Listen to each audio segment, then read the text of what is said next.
Hello everybody and welcome back to the Royal Blue podcast. I'm Phil Kirkbride and today joined by Jones and Sam Carroll as we chew the fat over all the major talking points at Goodison Park, and those talking points have come to us from you guys today. We asked the questions and you have dutifully provided us with some crackers, so without further ado we will get straight into them. The Chicago Evertonians, chaps, interested in your take on reports that Hummel notes the depth of Everton support in the US and the potential for that market. I know it's something Sam's written about in the past, but I'll Adam, I think the question was directed to you specifically. Any thoughts on that as a potential growth market for the football club and where Hummel might sit with that? Well, it's interesting, isn't it? I think it's something that we've talked about for the last few years that maybe should be prioritised and expanding the international market that little bit more, and maybe prioritising the American market in particular, especially, with the likes of Tim Howard and Landon Donovans, etc., who've played for Everton in the past. And it wouldn't surprise me at all that Hummel maybe have looked at that market and thought, yeah, we can attack that. There's a really loyal fan base over in America already for Everton, so it seems to me like it would be a 2 + 2 makes 4 sort of situation. Just try and expand that market as much as possible. Yeah, I'd agree. I think it's probably played in their thoughts. Sam, of course, any thoughts of pre-season tours and trips are out the window, of course, at this point, and I think pre-season could be condensed in probably like a 3-week period. But looking ahead, maybe next summer, and touch wood and heaven forbid, we're through this and out of this crisis, and there's vaccines, etc., and means we can go back to some sort of normality. Could you foresee a pre-season trip to America? But of course, is there not difficulties in all of these pre-season trips that you've got internationals, and do you have your best players with you available? Are they worthwhile and so forth?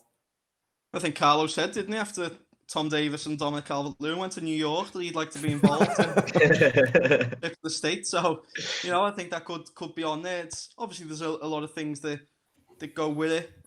I know that I think after that piece that you mentioned that I wrote last year, I think Everton did they are looking to kind of they do work with fan kind of centres in the States, and even in Adam's Everton the community piece yesterday, Everton in the community and Everton do like to branch out and help supporters worldwide. So if that played into Hummel's thinking, then certainly. But in terms of pre-season tours, I think it'd be quite interesting, wouldn't it? I don't know if any of you know, but where Carlo Ancelotti is historically kind of favoured to take his teams over pre-season, but we haven't been there now for over a decade to America, and they are always good fun seemingly, and I think they'd be good for team bonding as well. So as you're saying, Phil, if we're out of that, then I'd be all for a summer, an unbroken summer. I think it'd have to be. I'd like to see us go to one where we didn't have a Euros or a World Cup kind of clogging it up, which now is going to be 3 years down the line. So it could be later rather than sooner with that. Yeah. So in the next couple of seasons, but I think there's potential, isn't there? Certainly now with social media, it's a lot easier to see how fanatic some of those kind of American and even further abroad Everton supporters are. I think we had the Toffee podcast, the US Toffee podcast, to the studio a few months back, and they were a great set of lads, and there's a few others who do get involved, certainly on Twitter as well. So it'd be great for them to be able to see certainly this current team and Carlo Ancelotti in action. That's certainly something that I could see materialising, but in this current climate, I think the lads will be lucky to might just have to do with Finch Farm certainly this pre-season for the current setup. Yeah, indeed. Okay, moving on. BitDub 1878. 4 key positions to buy this summer, and who?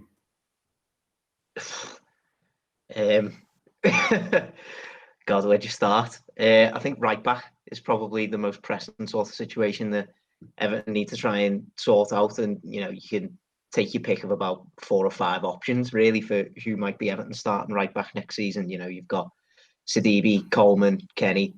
Maybe another signing coming in over the summer. You just don't know. So I'd say that's an important position. I'd say centre back's another important position. Whereas we've had Mason Holgate do really well this season, and that's been great to see. But we do still need 4 senior options in that area. Now, whether we'll see Lewis Gibson step up or not after his loan moves, yet to be seen. But I'd still say, a signing in that position probably is going to be the better way to go. Centre midfielder, I'd say we need covering centre midfield, especially if we're going to be sticking with this 4-4-2 system. I still have my doubts about whether this 4-4-2 system is going to be right for the current squad. So either we need to sign players who are going to fit into that 4-4-2 system better, or we're going to have to try and adapt the formation. I think either way, we're probably going to need another central midfielder to try and advance us in that area. And then take your pick, maybe a winger, maybe a goalkeeper. As we've discussed on this pod in the past few weeks in particular as well, the goalkeeper situation is a really interesting one, because we want competition for Pickford, obviously, but we've still got Martin Stecklenburg's situation up in the air. Looks like he's going to be actually leaving at the end of this season. Jonas Losel's situation is going to be up in the air, and he's going to want game time ahead of the Euros next summer. So perhaps another loan move could be in the offing for him if he wants to get as much game time as he thinks he requires. So perhaps we might need another goalkeeper to try and push Jordan Pickford. So yeah, I think those are probably the 4 positions that I go for. Sam, go on, mate. Go on, Paul. The 2 that we absolutely have to get, if transfers are a possibility, we have to get a centre back and we have to get a centre mid. I think they're 2 positions where when we're going into these games, even I know it seems like years ago now, but that game is Chelsea. You think Billy Gilmore was running the show in centre mid for Chelsea, and how old is he? 12, 13, and we badly struggled with that. So we need centre mid, and we need a centre back. I do like the look of Gabriel from the very limited, admittedly, clips I've seen of him. I think he would be a very, very solid addition. So they're the 2 that I absolutely think 100% we cannot go into the new season without them 2. And then I think Adam's touched on right back at the end of the day, if it comes down to it with the current climate and we can only kind of prioritise, I would prioritise, I think, Seamus Coleman, dependable. You will eke another season out of the current Seamus Coleman. We know he's not the Seamus Coleman of old.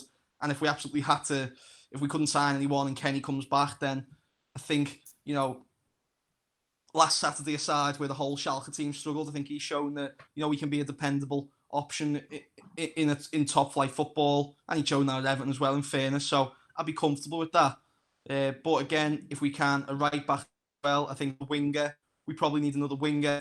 And then, as Adam said, a goalkeeper our hand might be forced. But I think really I'd be aiming for 1 centre back, 2 centre midfielders, a right back and a winger, which shows you the scale of the task. And I don't think in the current climate you can do that. So, it's going to be difficult this summer, because as much as we can sit here ideally and talk about incomings, you're going to have players who, at the moment, Carlo might be saying to Marcel Brands, really fancy him. Can we move him on? Can we, lads might be knocking on the door and saying, look, I've done my time here. I think it's time for something new. So on top of that, we might even get new positions where we have to replace kind of thing. So yeah, but definitely that spine of the team. I think, you've got Pickford in goal, who I still have great faith in, and then you've got Calvert-Lewin and Richarlison up top. Then you have got your Andre Gomez. Holgate came out, but we now need to start kind of fitting those jigsaw pieces around them kind of centrally.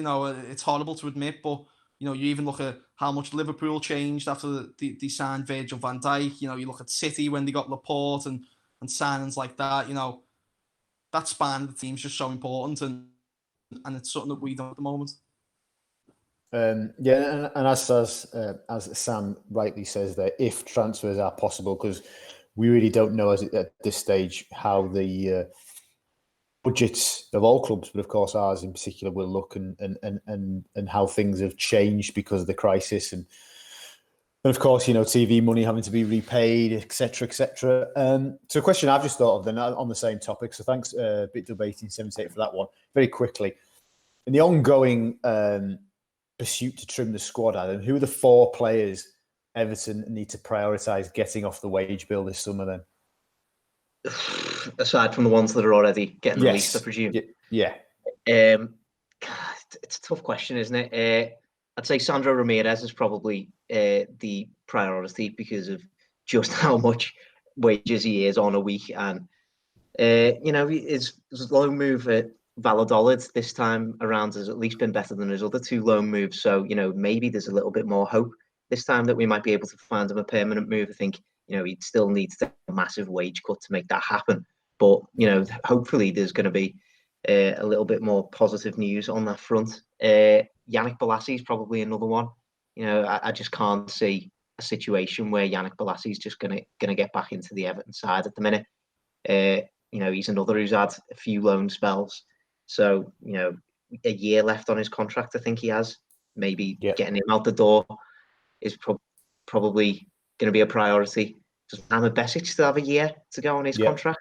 12 months, even, Sam's mentioned the issues that we've got in central midfield. And, I've said, we need to change the way we think about central midfield in the future. But even in that case, I just still can't see Besic getting into the side.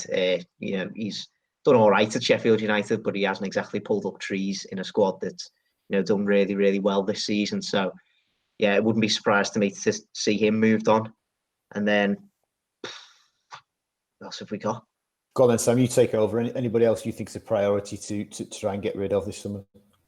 But as much as I didn't think I'd be saying it at this time 12 months ago when he was arguably our best player under Silver and a reinvigorated player under Silver, I think it's time for Gylfi Sigurdsson to go. I think, I know Preno's been a fan of the podcast of him as well, and he's a boss footballer, and I like his style of play, but I think he has just kind of shown since he signed, really, that when the goings got tough, sometimes it's felt like his mentality hasn't quite been up to that for whatever reason. I'm not quite sure, but we signed him to be a difference maker, and I'd argue that maybe in his first couple of seasons he did do that, especially last season when he was joint top scorer. But I feel like there's times this season when I'll give him his due that he's been put into a position where, okay, you could argue that he's played for Iceland, but he's never kind of played that consistently in the Premier League.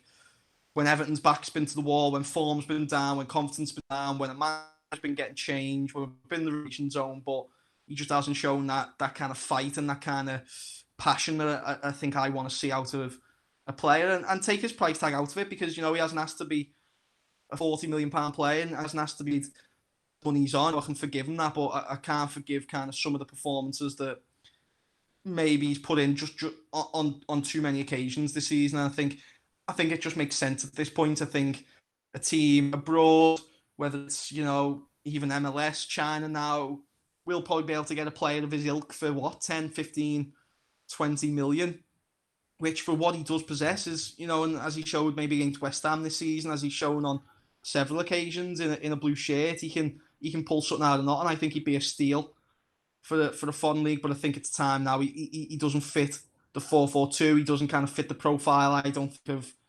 players that Carlo Ancelotti might want to work with next season. So I think it's just one that would make sense. And again, there'd be no massive hard feelings from me or anything like that. I think it would just be time for him to move on. So I think he's the one that couldn't maybe first team squad.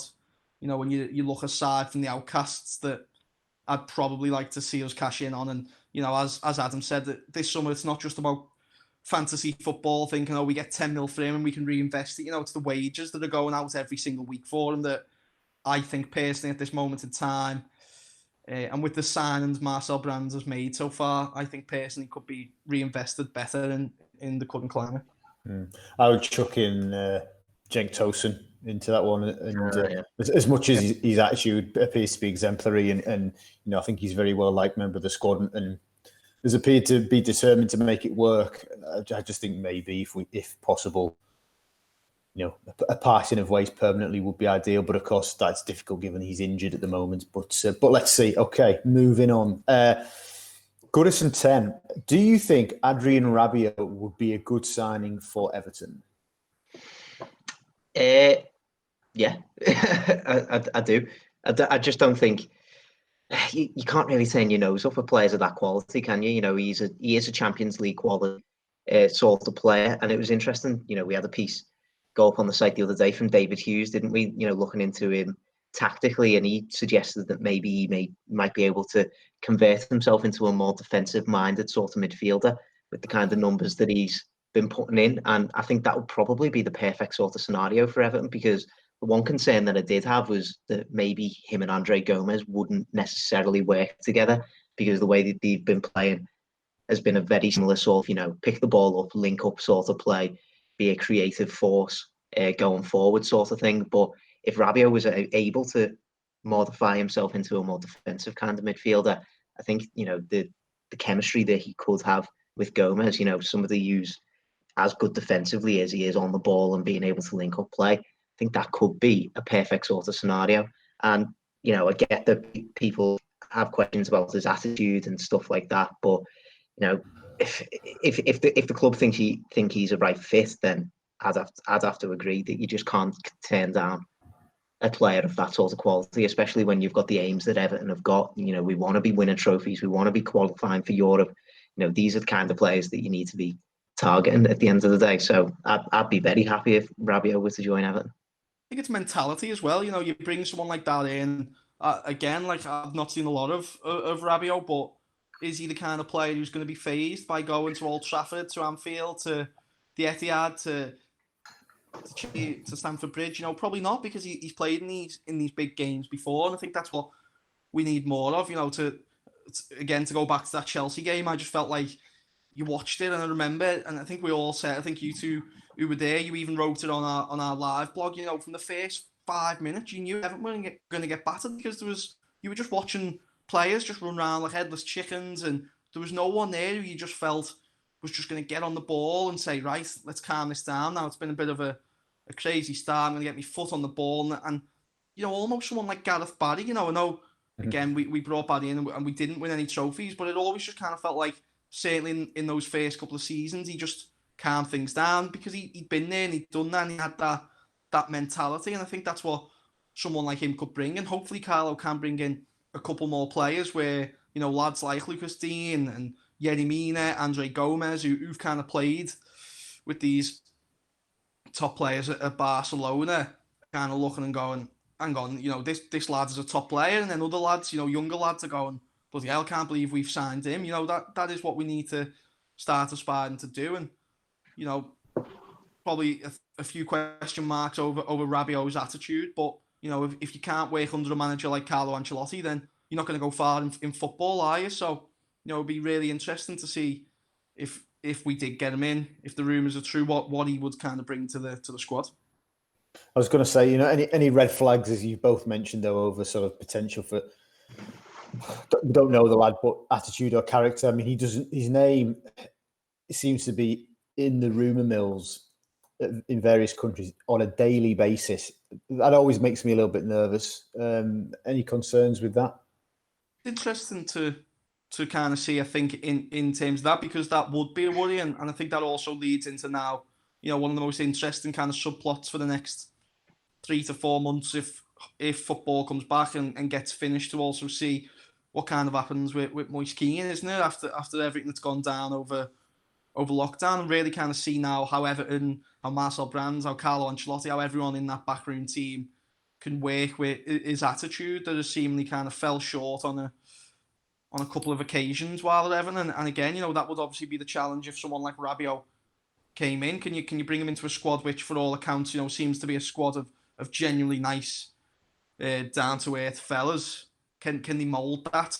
This kind of Everton mentality to the People's Club mentality, but also to one of the main reasons we brought Carlo in to also then add a win. We've been desperately lacking now for, as people this week, for 25 years. We need to get back. So that would obviously be a worry, but I think, as I've just said, Carlo Ancelotti's got to be the man to be able to iron out any kind of flaws in anyone's personality, hasn't he? Well, I think that's a key factor, isn't it? Because we've spoken multiple times on this podcast since Carlo joined about how good a man manager he is, and so many of his ex-players talk about having a phenomenal relationship with him as a man rather than just as a manager. So Rabiot's still a young lad.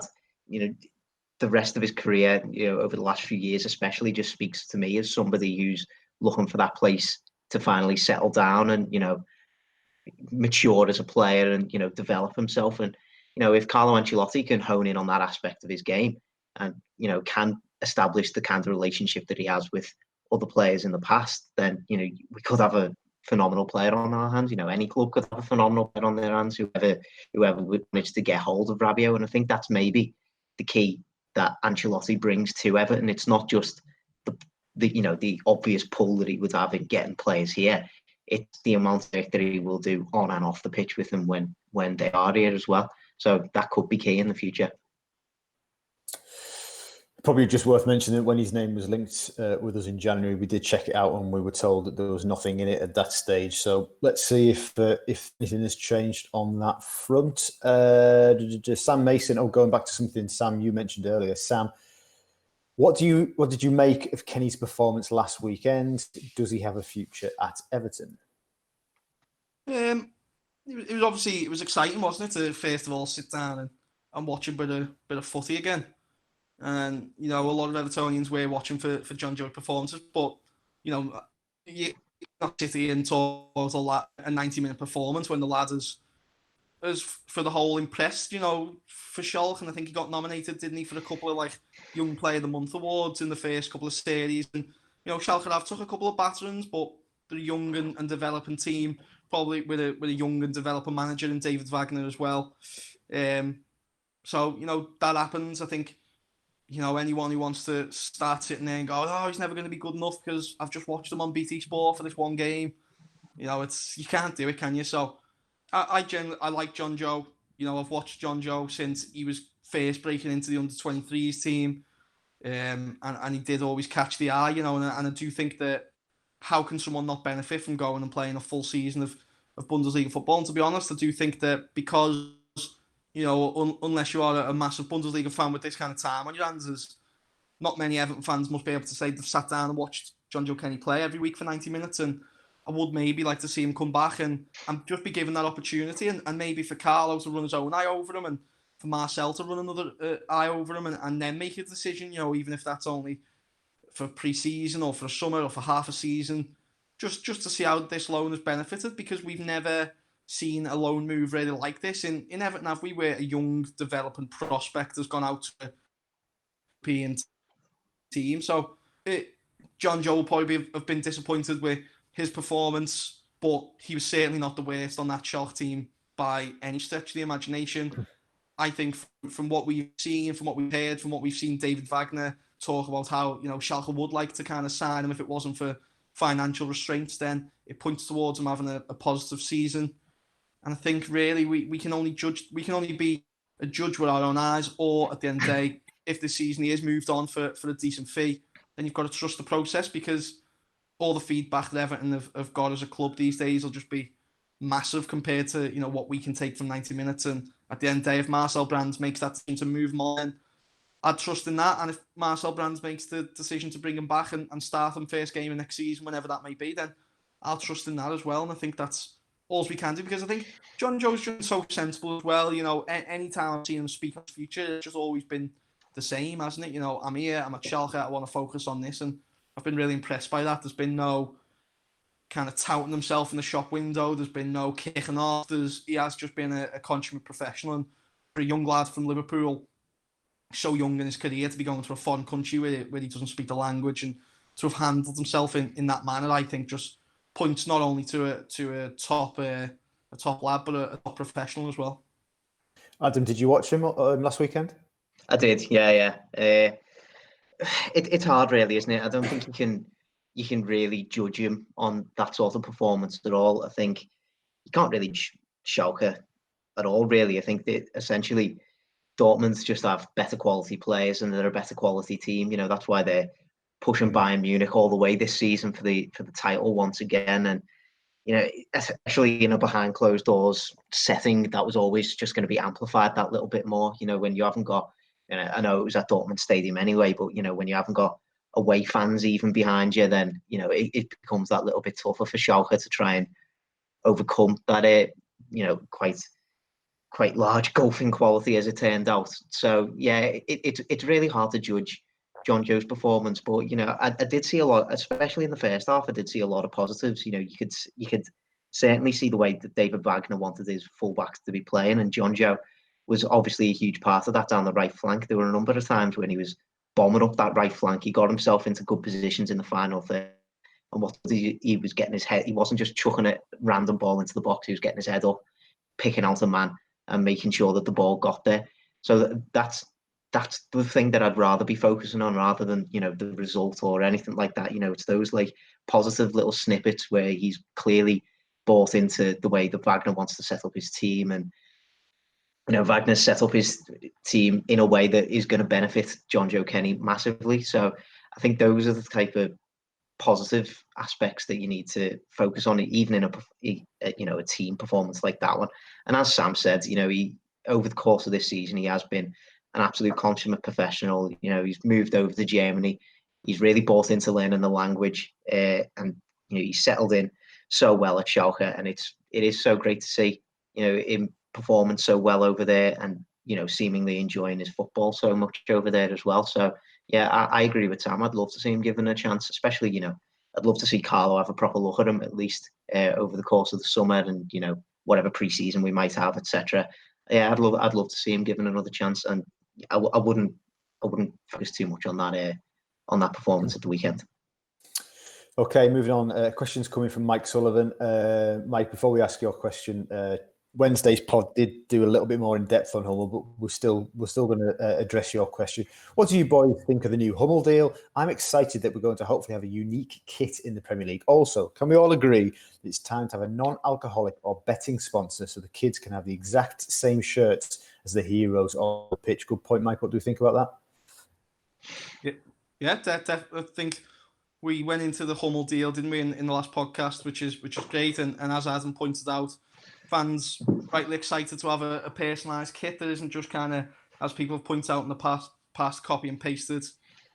Sponsors is a tough one, isn't it? Because obviously, on the one hand, I would love to see Everton. I think we had a kit this season that was just an Everton in the community kind of one-off sponsor kit, and all fans would agree that would be great to have that for the rest of the club's history because of the great work that was off the field. But at the same time, it's also, you feel sorry for Everton because they also have to, it's a business at the end of the day, and these can be lucrative opportunities, can't they? But I think we can all agree that certainly Sport Pacer just didn't work out for a number of reasons. I think there was too much going on.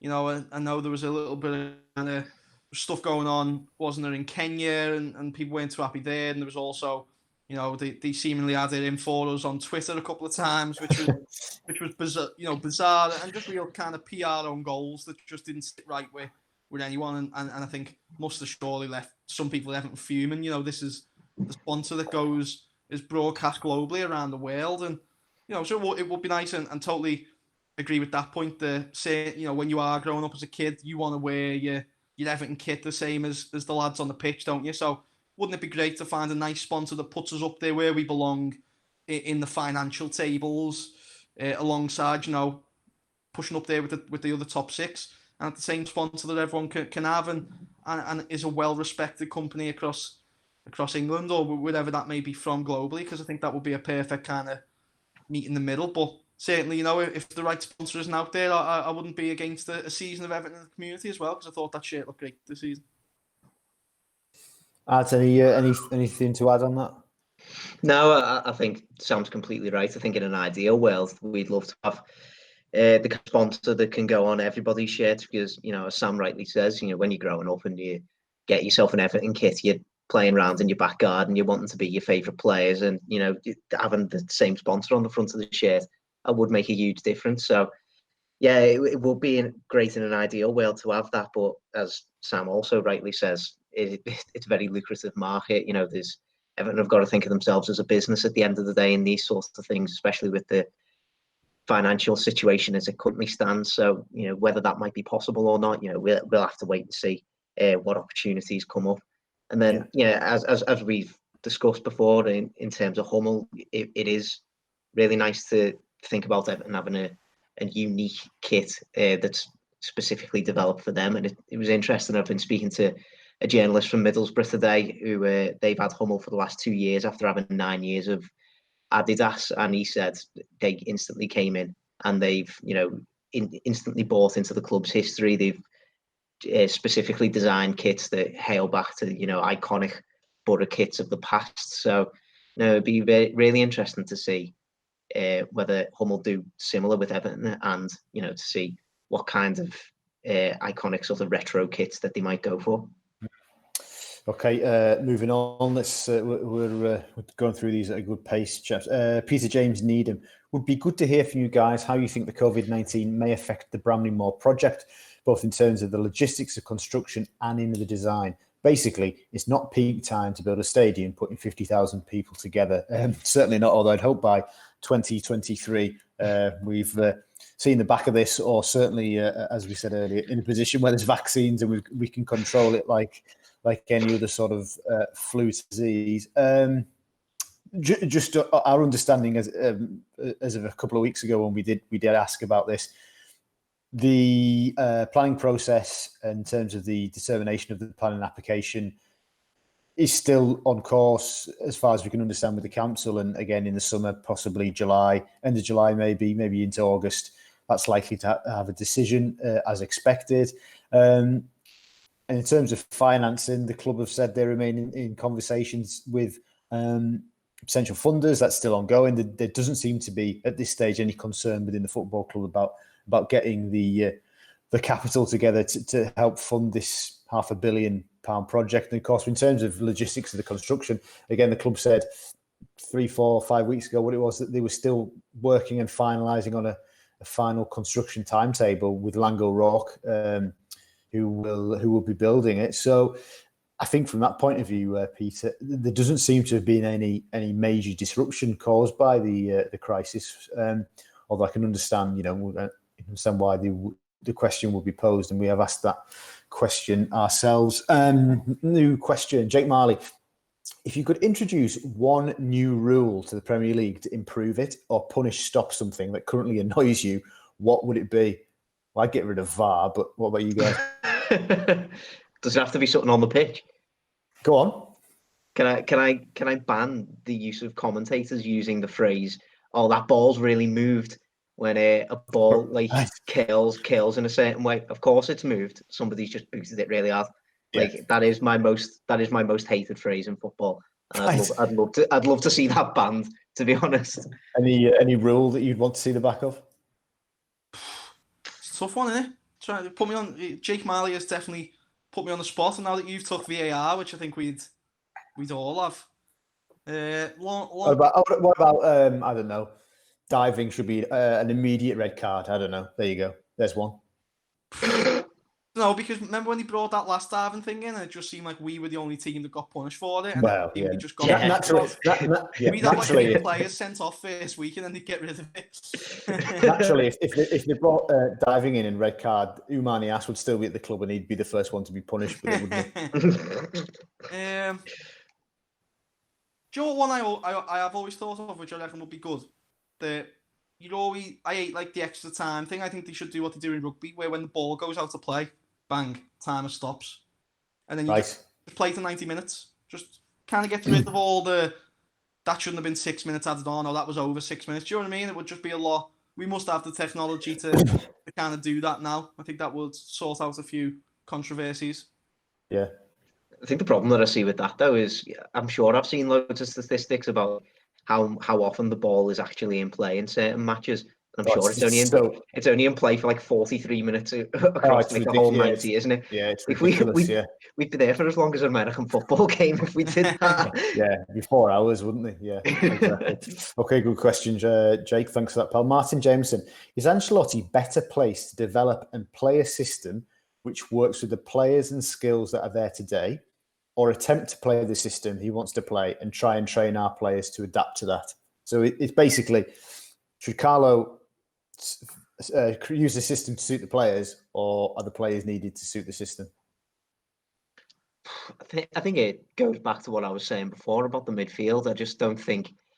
I personally don't think 4-4-2 will be the be all and end all sort of solution for this squad. I think it's been a really good stopgap for this end of the season, and I think it was a necessary change to be brought in, and it obviously improved things on the pitch. But I just don't see in the long term how that's going to be possible with the players that we've currently got. So yeah, I think essentially Carlo has to choose a system now, whether that's 4-4-2 or whether it's like 4-3-3, 3-5-2, whatever he wants to do. I think he does need to like settle on an overarching sort of system. You know, I don't want us to be sort of rigid into playing. We only play this way, and this is how it's going to be. I do think it needs to be adaptable in some ways, but on an overarching sort of formation, I think he needs to decide upon, and then I think he does need to buy the players to fit that sort of system, because as soon as you're trying to fit square pegs into round holes, essentially with players, and you know, trying to buy a player and then try and mold a system around them, I just don't think it works. And I think, you know, that's a problem that we've had in the past couple of transfer windows with Everton. So I'd like to try and maybe move away from that and maybe just try and focus on buying players for a set system. And I think that might work better for us in the long run. Sam? Sam's had it. He's gone. Absolutely dumbstruck by that question. Okay.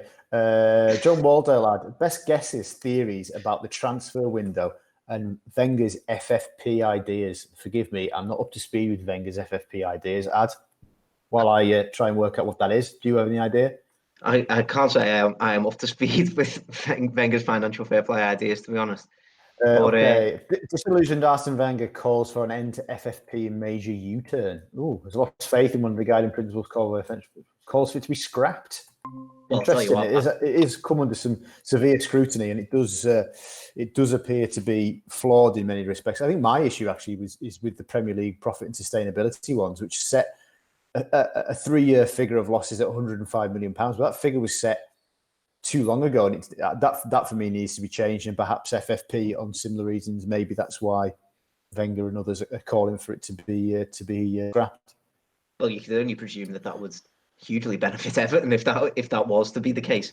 And I think, yeah, in terms of if FFP was to be scrapped, then you'd surely presume that the Premier League's profit and sustainability sort of scheme would also be scrapped in a similar sort of sense, because I don't know why they'd have one rule for one and then another rule for, you know, teams who are in Europe, etc. So yeah, I think that would be a huge benefit to Everton, to be honest, if those kind of rules were to come in place, because, you know, I don't think it'd lead to, you know, we're instantly going to be splashing 50, 60, 70 million on players. I think it just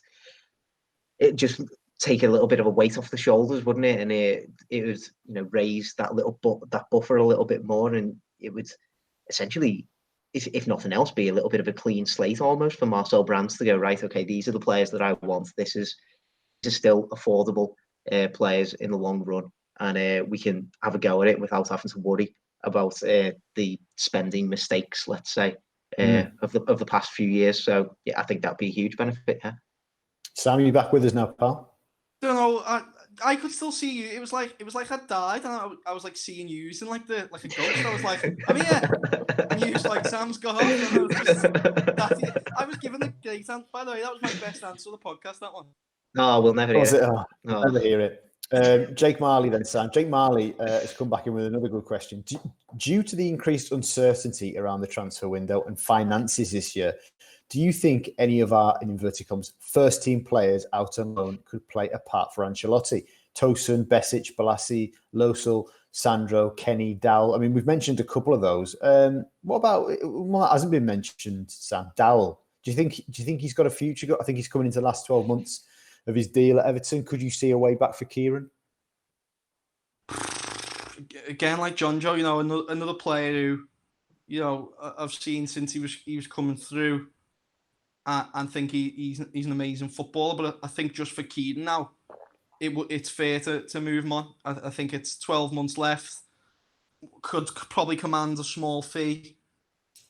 And unless Carlo Ancelotti is going, wow, like I think I could get a player out of this lad, get a tune out of this lad, get him a new deal, and I want him in and around the first team squad. I think it's just unfair to have a young lad with so much potential out on loan again. I think.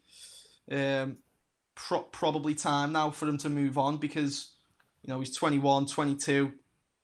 There'll be a championship club out there waiting to snap him up. He showed he can do it with Nottingham Forest. Obviously had a tough time at Derby, and, you know, was unfortunate with a few injuries at Wigan before the the season was kind of suspended. So, from all those players you've just mentioned, I think the short answer, aside from Jonjoe Kenny, who's the one with a question mark over him, I think the short answer is probably no. Unfortunately, unless there's a kind of thing brought in that teams don't spend money for a window because of everything that's gone, then I'd probably say, all right, lads like Keane, we probably would need them. But at the moment, you look at him and Callum Connolly, Benny Beningame, Pennington as well.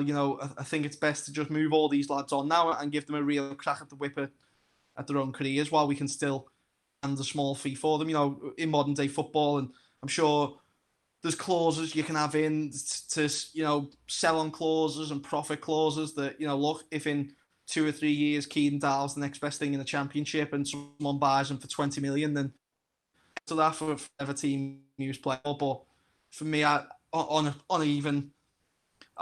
personally don't think these lads can come in now and add anything that we don't already probably have in a short amount of time. I think they'd still need developing. So I think it will probably be time for Keane to go and kind of broaden his horizons elsewhere and settle down and show everyone how good he is, because I think all three of us have probably been at under 23 games over the last few years where he's been the best player on the pitch by 10 country miles. And I think I seen him score from his own half once against Leicester at Goodison. So, he's just got something in that left foot which not many other lads have. And I'd love to see him go on and make a good career for himself on an Evertonian level, because he's a great lad off the pitch as well.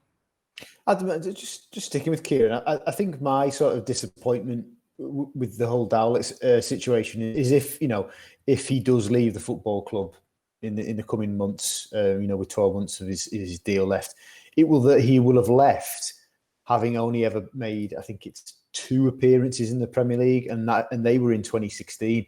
It just feels as though the system hasn't allowed him to be given a run of games at the right time for us to know fully if he was going to make it. And then he's not the first, and he won't be the last person, fortunately, who goes on loans and it doesn't work. And I think that would be my disappointment. How do you feel about Kieran?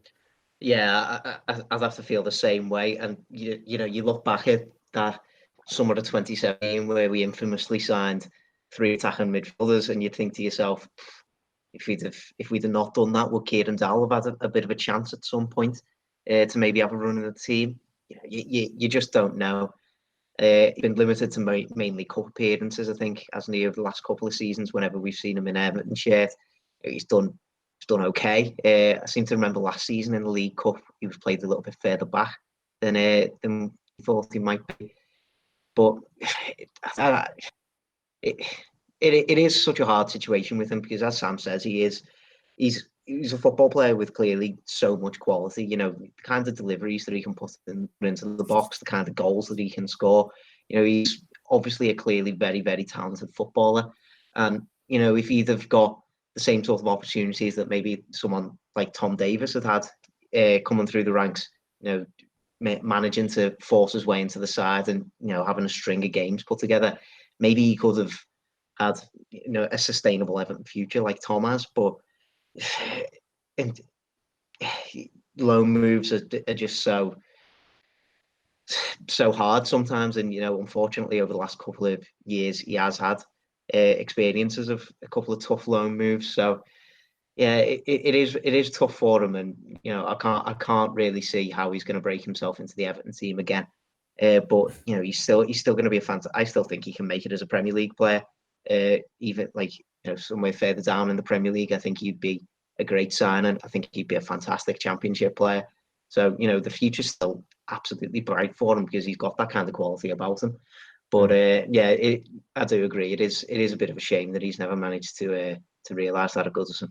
It's also a one for him that the only chance he's had since those 2016 appearances was 45 minutes in the Carabao Cup, and he got hauled off. And I do remember around that time you had the usual, people who've seen him playing, it's, he's not good enough. A young lad had a bad 45 minutes in a number 10 position. We've seen how many number 10s have a bad 45 minutes from your De Bruyne's to your, all these amazing players. Everyone does it, and I really felt sorry for him then. I think he was actually my first ever Everton interview after that Gorma Hire game a few months later, and even he said it's not something that you usually hear, footy players say in this modern age, but he said, I'm frustrated that I haven't been given more opportunities, and I think that really kind of sums Keane up. He's a lad who just wants to play football and show how good he is. You know, it was brilliant to see, especially in the first half of that season at Nottingham Forest. The fans adored him. He was scoring goals. I think he scored 11 goals in the Championship that season. So, you know, there's, as you feel, I think there's definitely, it's sad because he's a lad who's been at Everton since he was 6, 7, 8 years old. You know, there'll probably be a part of him when he does move on that might think, hang on, I wasn't given a fair crack of the whip there because of, as Adam pointed out, there's times where, you know, we've went and signed Davy Klaassen instead. We've went and signed Sandro Ramirez instead. And you think your Keane Dowells, your Conor Grants, your lads who've been in that position over the last few years, I think as an Evertonian, I'd rather just seen them given an opportunity rather than waste that 30, 40 million and more on wages that we did. But 2020's hindsight. Hindsight is 2020, isn't it? So, it is what it is. So something like that, mate. Yeah. Final question. Mark Ovens, if you could re-sign one Everton player, past or present, to go in the current squad, who would it be? God, Lukaku. that's tough. Lukaku's interesting, but I personally quite like the little dynamic that we've got going with Richarlison and Calvert-Lewin at the minute. I'd maybe sign Pina. Right. See how he'd work with Luca Dean down that flank. I mean, if we're taking this question to the extreme, I'd sign Dixie Dean, but you know, but of course we've been, you know, yeah, Pina's a good one, yeah, take that. Sam? Do you know what? Just because we've probably struggled. I know it sounds like a mad one, but prime Fellaini for those couple of years. I think he just give us that little bit of bite in centre mid, and just miss having someone who's just audible. Just someone who would elbow people and just be audible to people. And, you know, I think we're a bit too nice sometimes. And I think to just have him kind of at the base of a midfield, and maybe Jabaman might be a Fellaini character. So if he is, I'd even throw out maybe like a prime Lescott to sort of left-sided defender who was, you know, I still think underrated from when he first joined City. His last couple of seasons at Everton was, I think, one of the top 5 centre-halves in the Premier League. He had it all, didn't he? Scored goals. Big, strong, athletic. You know, I'd love to see a partnership like what him and Jagielka had again over the next week. Distan as well, another outstanding player, I thought, Jordan. So, a few from that money squad, I would personally sell my whole family down the river to have back in there. Tim Cahill would always be on that list for me as well. Yeah. For many of the reasons you've just spoke about there. Idrissa Gueye, get him back. Oh. Great for a more recent one. Absolutely, yeah. You talk about underrated players. I think, you know, a lot of us perhaps did not fully appreciate what we had. I think that's probably fair to say, isn't it? Yeah, 100%. Cracking. Well, some good questions there. Thank you very much for submitting them, and you know, thank you very much for taking part in today's pod. You know, always good fun and always interested to try and get our teeth stuck into your questions. So we will do it again very soon. So thank you very much for listening, and Adam, Sam, thank you very much for your company. This has been the Royal Blue Podcast.